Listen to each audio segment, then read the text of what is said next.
Hello everyone, thank you for your interest to our product. I'm going to show you how to install our wireless switch. This is our wireless switch. This is receiver. This is lamp. This is power line. First step, take the receiver, turn around. This is input.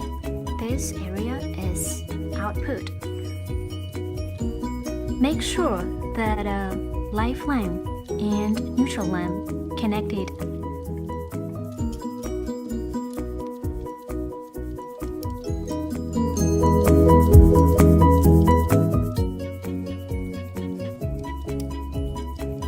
Make sure all this lamp is connected well.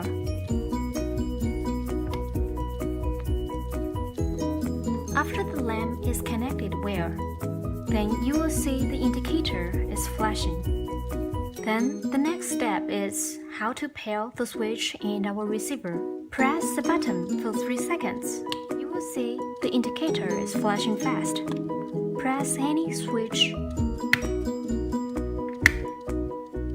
as down. If you want to control this lamp with another switch, press it again. 3 seconds.